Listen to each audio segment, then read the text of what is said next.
Every year, the same question. What are you doing for your birthday?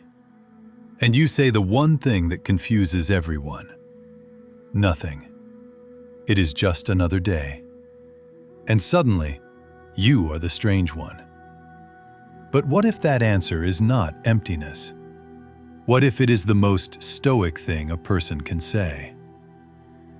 The brain that learned not to hope. Let us start with the group nobody talks about. The ones who stopped celebrating, not because they chose to, but because life taught them not to. In 1967, psychologist Martin Seligman discovered something deeply unsettling. He called it learned helplessness. When someone experiences repeated disappointment with no control over the outcome, their brain eventually stops trying. Not because they are weak, because they are efficient. And birthdays are a prediction error machine. Your brain runs on predictions. Neuroscientists discovered that your dopamine system does not just respond to rewards, it responds to the gap between what you expected and what you got. So imagine this. You are young.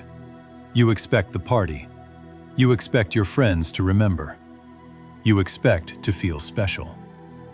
And when none of that happens, not once, not twice, but year after year, your brain does the math. It stops predicting the reward. It stops releasing the dopamine. And eventually, you stop caring.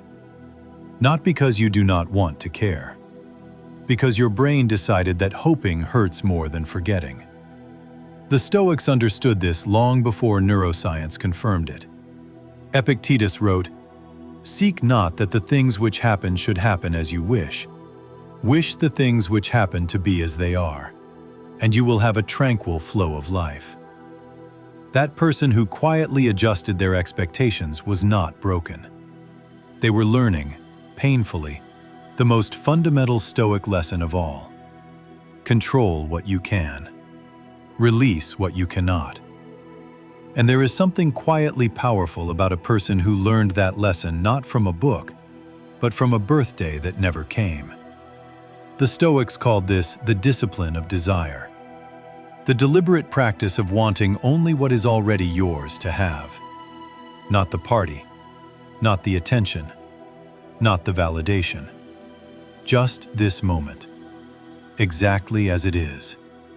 That is not resignation. That is the highest form of psychological freedom. The people who simply do not need it. But not everyone who skips their birthday carries scars.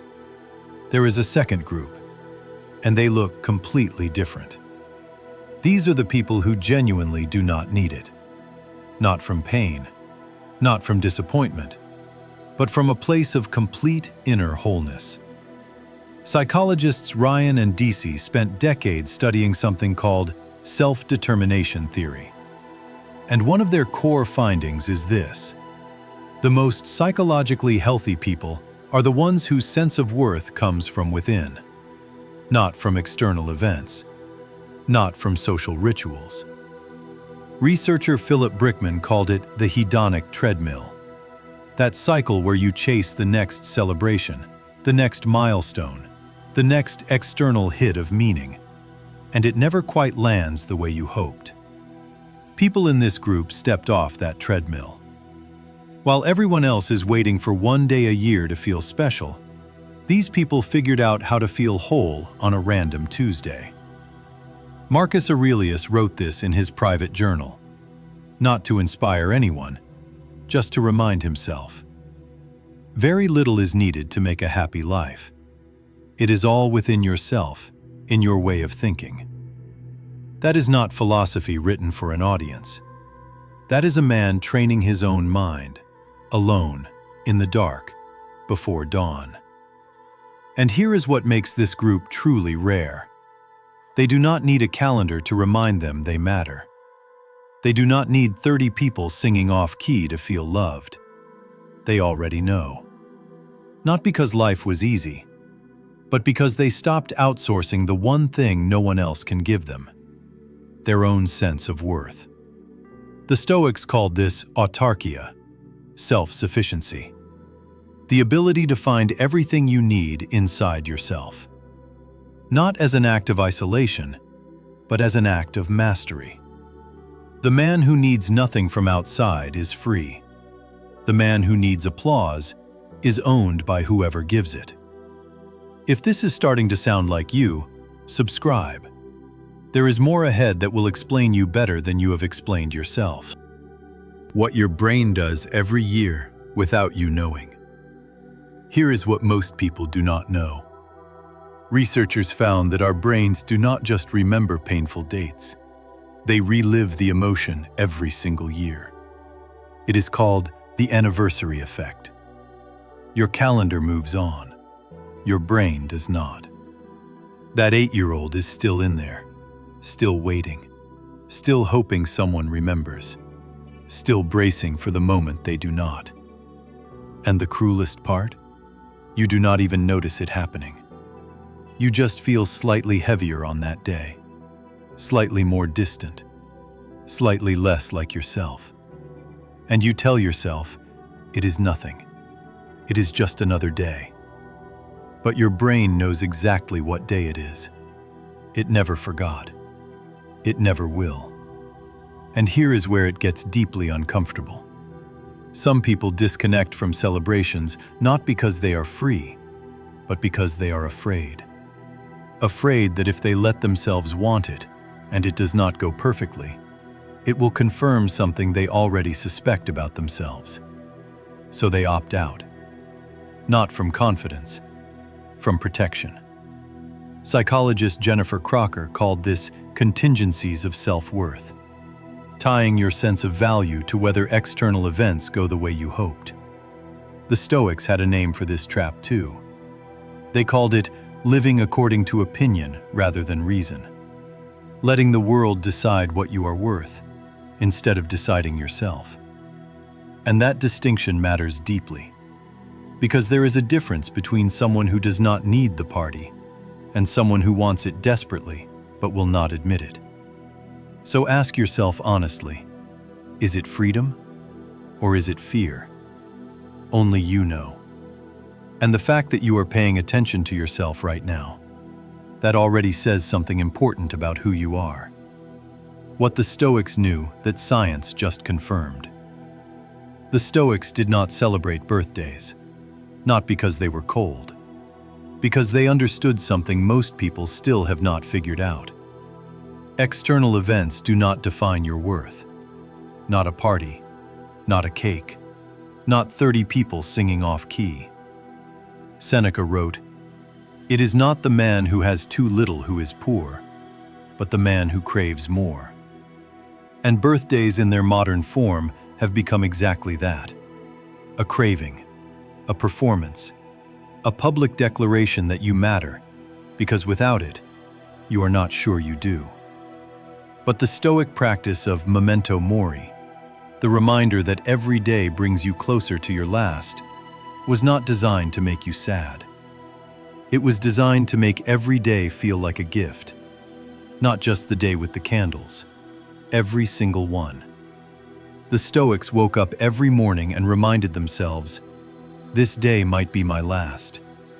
Not to fear death, but to stop waiting for a special occasion to actually live. Marcus Aurelius did not need one day a year to feel the weight and privilege of being alive. He felt it every morning, in the silence before the world woke up, before anyone told him how to feel, before any celebration was offered or withheld. He already knew his worth, because he built it himself, every single day. The Stoic philosopher Musonius Rufus went further. He argued that we weaken ourselves every time we wait for external conditions to feel complete. Every celebration you require is a dependency. Every ritual you cannot skip is a chain.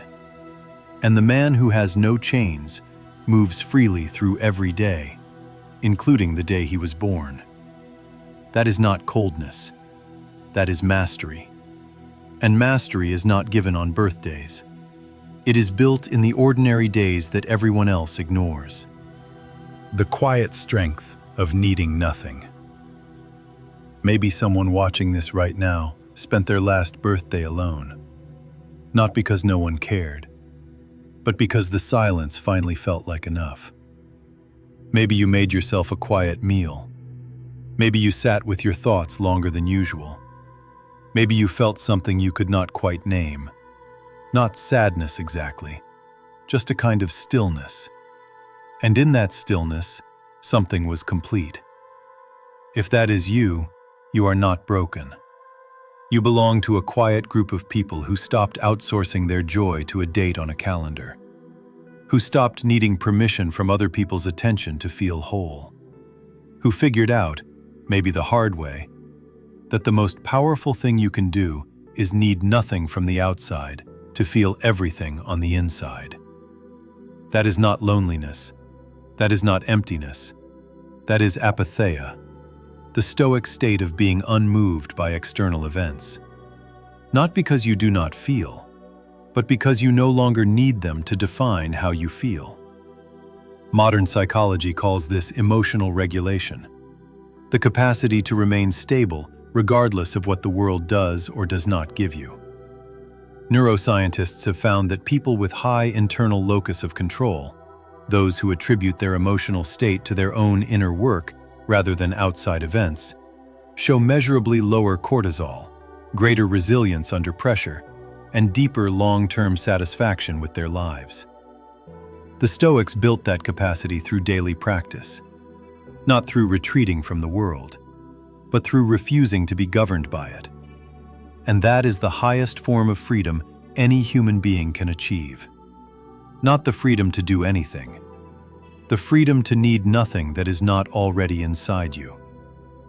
So the next time someone asks, "What are you doing for your birthday?"